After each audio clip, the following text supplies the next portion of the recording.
حسب وجود هاي الأنسجة، حسب كمية إغلاق لمنطقة النفس، بكون الصوت عالي أو واطي أو بوتيرة معينة. لا بنحسها دكتور إنها مشكلة مزمنة يعني مرافقة طول الوقت، بنحس إنه ما في إلها حل، يعني سواء أيام نحكي إنه ممكن لأني أنا مزكمة مثلا بشخر، لا لكن في ناس مزكمة مش مزكمة، بنحس إنه طول الوقت لما بيغفوا بنسمع الصوت. صحيح. شوف الشخير هو صحيح إنه مزمن، مشكلة مزمنة، ولكن في أغلب الأحيان نحكي في نسبة عالية جدا ممكن نحل المشكلة، ولكن دائما عشان نحل المشكلة احنا بحاجة لمعرفة السبب. دكتور يعني لما نتحدث عن الشخير للأطفال للكبار، إيش الاختلاف إذا بدنا نقسمه لنوعين؟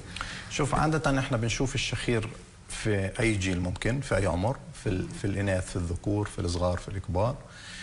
عادة في الصغار بالعمر بتكون، إذا بدنا نحكي بعض الحالات اللي بنشوفها كثير، بكون الشخير عندهم خاصة بالسنوات الأولى من الحياة 4 5 سنين 7 سنين بالكثير، بكون نتيجة تضخم باللوز أو تضخم باللحمية اللي خلف الأنف في منطقة البلعوم الأنفي خلف الأنف، بتسبب الشخير، وهذه عادة بتم حلها عن طريق تدخل جراحي بسيط، بتم حل المشكلة.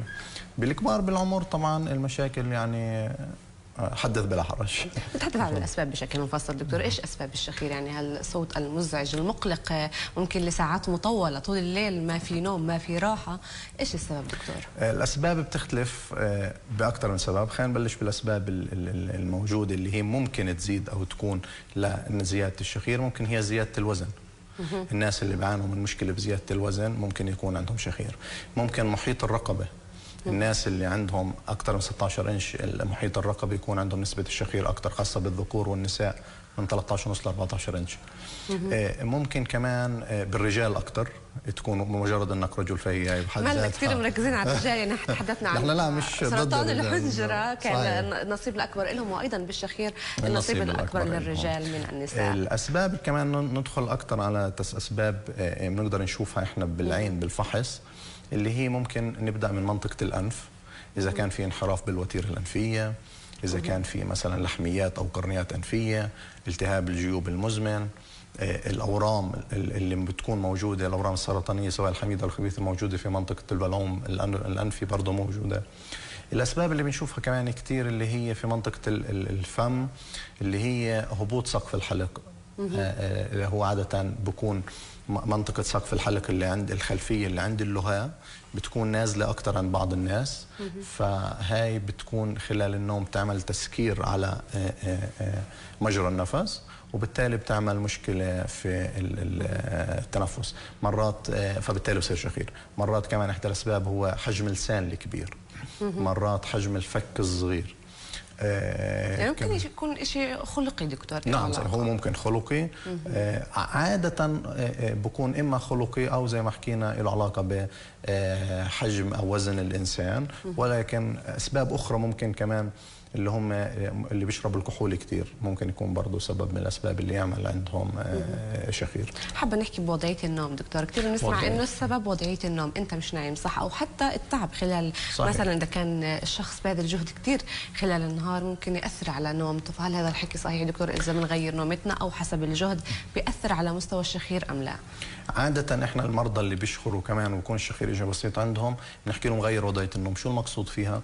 عادة اللي بينام على ظهره لأنه منطقة اللسان خلف اللسان والحنجرة بترجع للمنطقة الخلفية، فبتسكر مجرى النفس فبصير عندنا شخير، فبننصحهم بأنه ينام على جنبه، أو بننصحه أنه مثلا ينام بشوي راسه، أنه نعلي منطقة الرأس شوي أو مخدة أعلى شوي، مرات بتساعد مش دائما، ممكن تساعد صحيح في مشكلة الشخير. ممكن نحكي أنه الشخير دكتور ممكن يصير في مضاعفات، يكون يبلش مثلا بخفيف يزيد مثلا، كيف ممكن أنا أعرف أعراض معينة أنا أعرف إنه أنا ضروري أروح لدكتور؟ متى أزور الدكتور أنا؟ عشان بصراحة يعني مش فقط الإزعاج، ممكن حتى يكون له مضاعفات صحية على صحتنا فعليا. صحيح. الشخير هو بحد ذاته كصوت هو ممكن الإنسان نفسه ما يتضايق منه لانه هو نايم مش حاسس. اللي بيتضايق عاده بيجي المريض، بيجي عاده هو زوجته على العياده، بتحكي لك زوجي انه كذا كذا او العكس.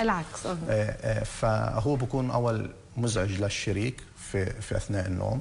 كمان ممكن يكون يعمل اعراض ثانيه اللي بتخوفنا بالشخير بحد ذاته، اللي ممكن مرات يزيد مشكله الضغط عند الانسان، كمان ممكن يعمل تضخم في القلب، ممكن كمان انه يعمل مشكله في عدم التركيز خلال اليوم خلال العمل، لانك انت فعليا ما بتنام منيح، انت بتنام بس فعليا مش مرتاح نومك، فبتصير قله تركيز.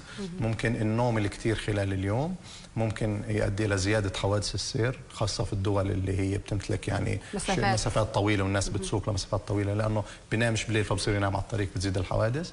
في الاطفال بزيد مشكله عنده بالتحصيل المدرسي او تحصيله بالصف، لانه بصير يروح ينام في المدرسه، فكمان بصير تحصيله اقل ومتعمل له مشكله بالسلوك او بعدم التركيز كمان.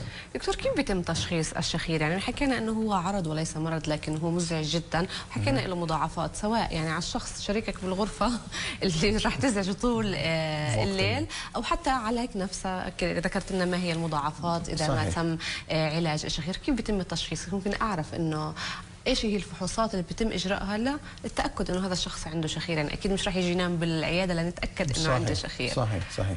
عاده احنا اول شيء هي بتكون شكوى المريض، بيبدا الطبيب بالفحص. اول شيء بيفتح الفحص السريري، بده يشوف كل الاسباب اللي بيعرفها ممكن تؤدي للشخير، بده يفحصها ويشوف موجوده ولا لا.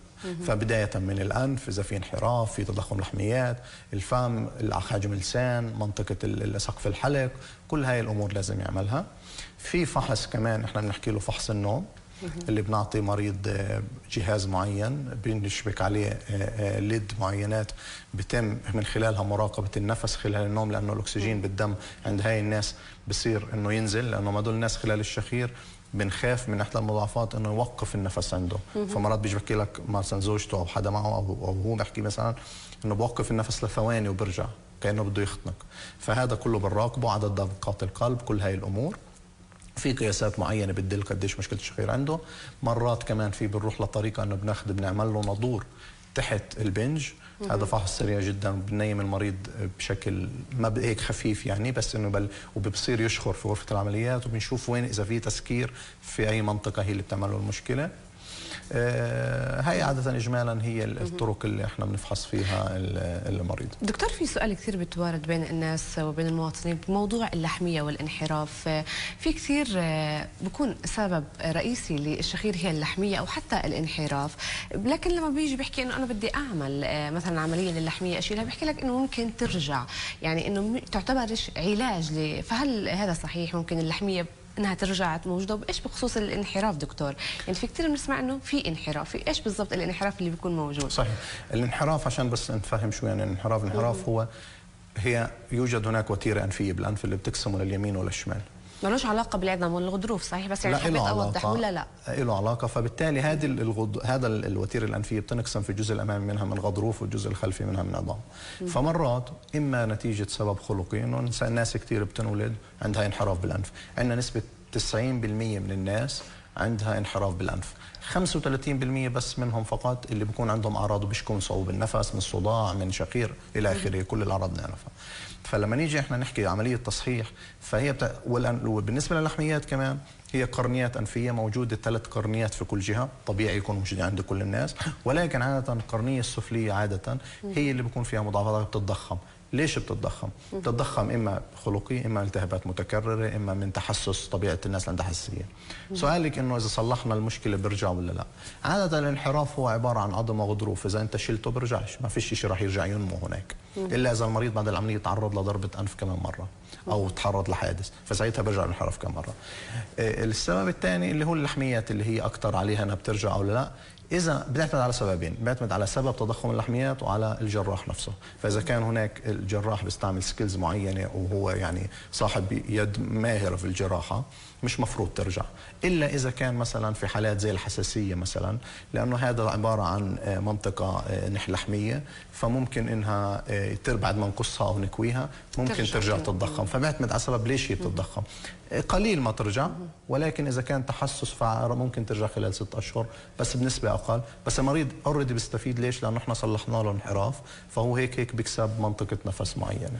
ايش هي العلاجات المقدمه لمشكله الشخير دكتور؟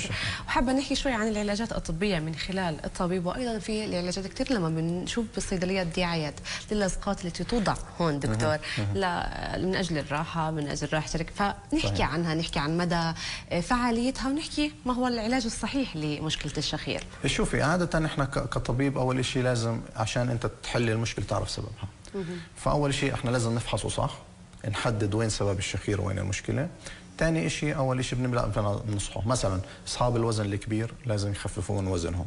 بس سؤال دكتور، ايش خاص الوزن يعني حابه اسال انه ايش كيف العلاقه بين الوزن زياده الوزن ممكن خلينا نحكي منطقه الرقبه بالذات، هي بتزيد الكتله اللحميه بالجسم اللي هي بسموها البي ام اي، فممكن بطريقه معينه انه خلال زياده الوزن انت لما تنام خاصه منطقه الوسط وكذا تضغط كمان على منطقه الحجاب الحاجز، فالحجاب الحاجز بدوره بضغط على الرئتين وعلى منطقه الرقبه، هذا ممكن يزيد. منطقه الرقبه لما تكون غليظ كثير برضه ممكن تضغط على مجرى النفس وتزيد وتعمل مشكله. اول شيء بنطلب منهم تخفيف الوزن اذا كان هو مشكله. الناس اللي بتنام على ظهرها بنحكي لها جرب نام على جنبك ممكن يحل المشكله، ارفع راسك خلال النوم. اللي بيشربوا كحوليات كثير نحكي له تتجنب لانه كمان ممكن هو يكون سبب. هذه اجمالا الاعراض. ثانيا بنروح للمشكله نفسها، شو السبب؟ اذا كان مثلا السبب هو الانحراف الانف او اللحميات بنعالجها جراحيا، اذا كان سقف الحلق برضه بنعالجه جراحيا. قبل هاي الامور احنا في مرات بتكون في ناس عندهم المشكله في باطن او في قاعده اللسان او هاي الامور، مرات بكون الحل الجراحي صعب او مؤلم كثير، فمرات في جهاز اسمه سيباب اللي هو بيشتغل بالضغط، بالمريض لما يجي ينام بيلبسه ككمامه ماسك، وكذا احنا كلنا تعودنا على الكمامات يعني مش مشكله مع الكورونا. مع الكورونا طبعا السلامه للجميع. فبصير يشتغل على الضغط السلبي وهيك، فلما ينام بيلبسه خلال النوم بحل له المشكله. مرات مش دائما، بنسبه بس منيحه بتنجح، بس ولكن الناس كثير مزعج لها استخدام هذا الجهاز، فبحكي لك لا مش عارف استخدمه فبروح للحل الجراحي. فواخر شيء هو الحل الجراحي اللي هو بيعتمد على السبب، وبناء عليه بنشوف كيف بنقدر نساعد المريض. فعاليه اللصقات اللي بتشرب الصيدليات دكتور ما علقنا عليها، هل هي تعتبر يعني ممكن تكون علاج؟ يعني ايش آلية عملها؟ ايش بتعمل اذا انا عندي مشكله بتضيق او بلحميه؟ ايش هي ممكن تعمل؟ هي ممكن فكرتها انها تحاول تشد تفتح مجرى النفس اكثر بالانف، فتقل نسبه الشخير او دخول الهواء.